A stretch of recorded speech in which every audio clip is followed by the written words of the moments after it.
Alright, so this may come off as a little bit hypocritical considering how much I talked in the previous review about how dance episodes are just inherently fun to me. But I'm not that big a fan of the sports episode, right? Like, I am inherently a hypocrite, so it doesn't really bother me to come off as hypocritical, but, still, disclaimers and all that. And, I get about as much out of an inspirational sports film as literally anybody else.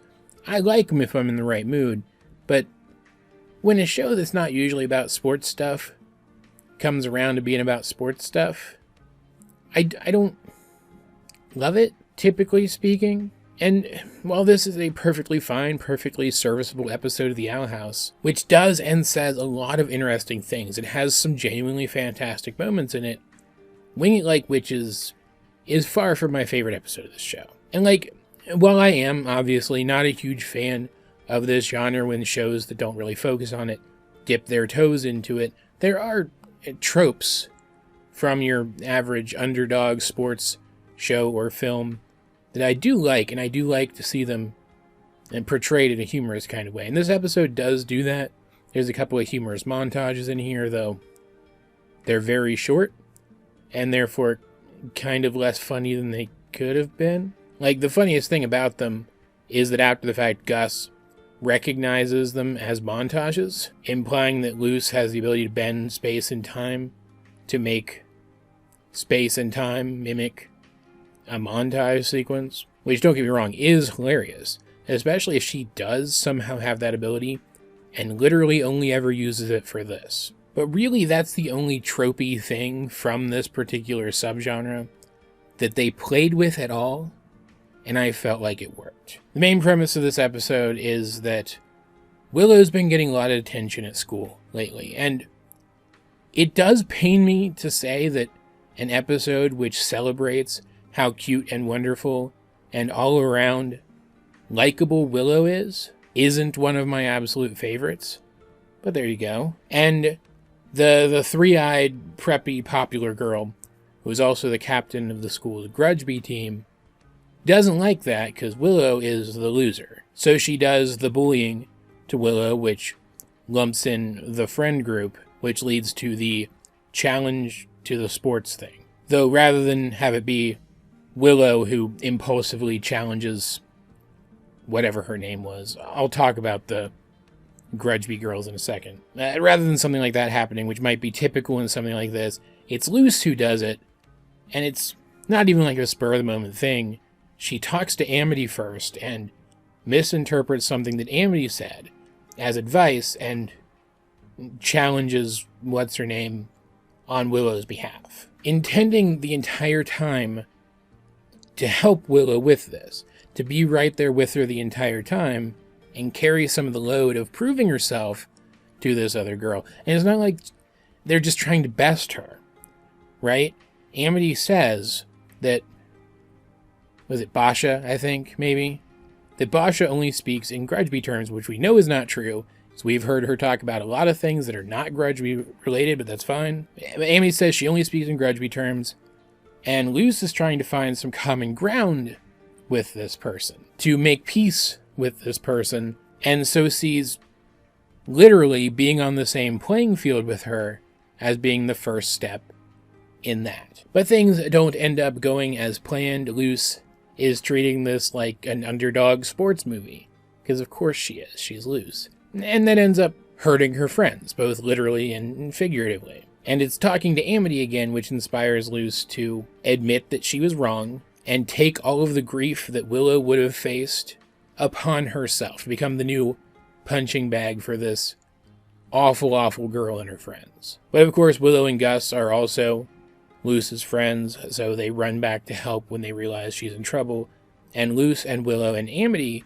end up playing against three of the girls from the other team, and they do really well until Harry Potter reference. There's a subplot here where Ida and Lilith, it turns out they're both also really good at this game, and so they have a little game off on their own, which I'll touch on in a second. But that's it. That's basically the episode. There's other stuff here, right? Literally the best part of the entire episode, Amity's ongoing gay panic. Me? On a team with you? Running around in cute uniforms? Sweating? I gotta go! Hands down, one of the funniest things I've ever seen in my life in anything. Ever. But that's basically it. And I don't love it. In part because, at least in part, Basha, again, I'm pretty sure her name's Basha, is framed as one of the viewpoint characters of this episode. The beginning of the episode is framed around her viewpoint, and there's a little bit at the end that's framed around her viewpoint when her teammates actually want Willow to join the team because she's so good. And I don't know what plans the Owl House crew has for this character going forward, but I cannot express strongly enough that I do not care about Basha. Even slightly. And it's not like I hate her or anything either, because there's no reason to. I have no emotional investment in this character at all. And that goes for the other girls on her team, too. I have no opinion on these characters whatsoever. If they were never in another episode again, I doubt I'd notice. Like, I like this one, I guess. She has a pretty cute design. I wouldn't mind seeing her in some background scenes every once in a while, I guess. And it is cool that in the end, as they play the game against these people, they start to forge relationships with them, and it turns out Basha's teammates aren't terrible like she is. So in the end, it's not as if our heroes win by being better at the game or something. They win by being good people, right? I mean, win in the context of the plot of the episode, not the game, because they, again, lose the game, right? But really, these characters do not matter enough to me. Basha and her teammates do not matter enough to me that I care about this resolution, even slightly. Because I know already, just from looking at these characters and how many, like, speaking lines they have, for example, that aside from maybe Basha, none of them are going to be important long term. Maybe Basha will get some kind of redemption arc and she'll become an important character later that I find likable.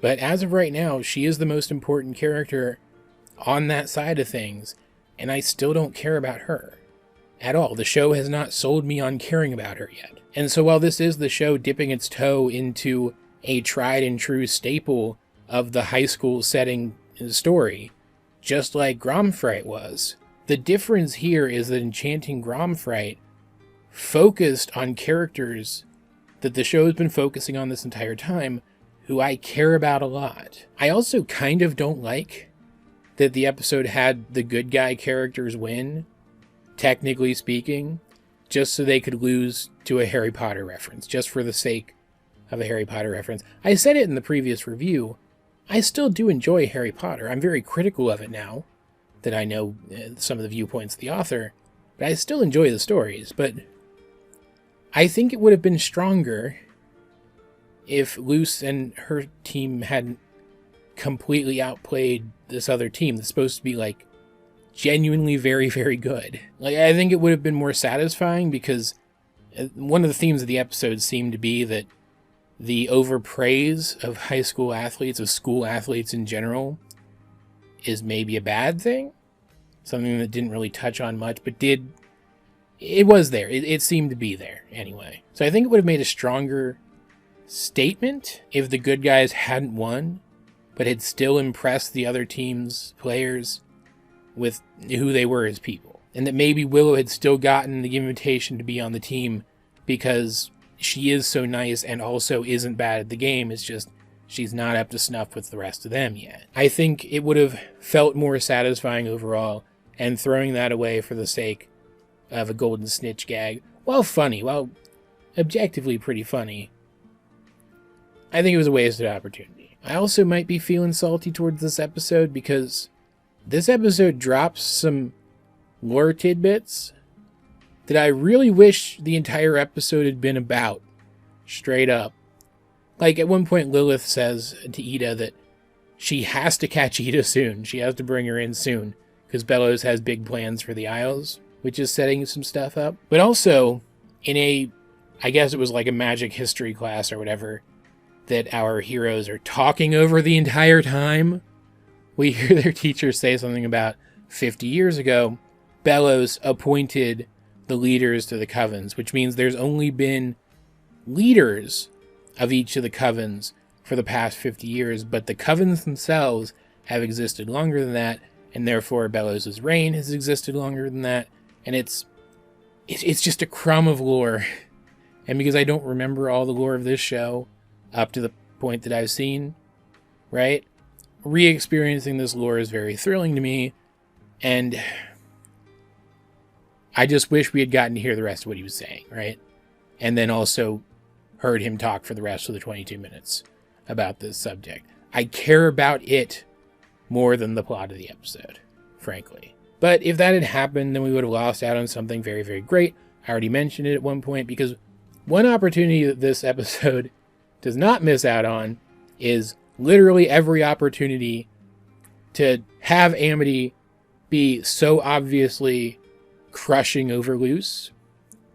Like not just like emotionally, but like physically too. I could help carry you if it really hurts. I'm fine. Who's Amity? And scoop. Oh, wow. Sports. Like, it's, I guess, technically a weird thing to be so enthusiastic about saying about a kid's show about kids, but man, she's really attracted to Luce. She's really into Luce. And there is a reason why I think this is a good thing. It's because kids their age do feel attraction to people. At least the majority of them do. Some don't. I would be one of them, but you know. As a general rule, typically speaking, kids that age do feel attraction to other kids their age. You see that acknowledged in shows with teenage main characters all the time, and seeing it acknowledged so openly in a show where the main pairing is a queer pairing is so cool. That's the kind of representation that we need more of. More school dramas where the main characters are gay for each other.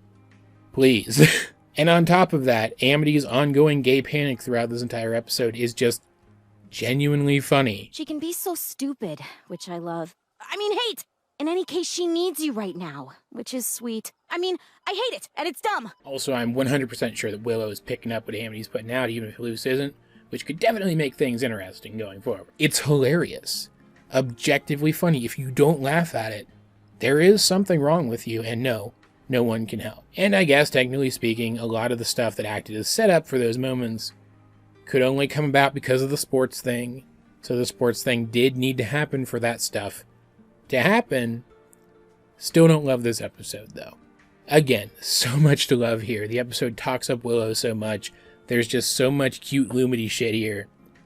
But the episode itself, as a whole, just doesn't really do it for me. I'm trying to think of some clever way to round out my criticism of this episode, but I can't really think of anything, which I guess in a way does sum up my thoughts on this episode. When push comes to shove, I just care so little about the actual plot of this episode that I can't even think of one last clever thing to say.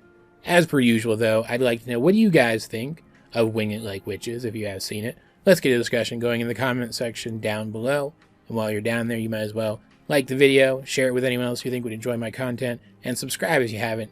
You can also check out links to my various social medias. I swear I will start using more than just Tumblr at some point in the future, probably. As well as various ways you can help out the channel if that's a thing you'd like to do. Links to those will be in the video description.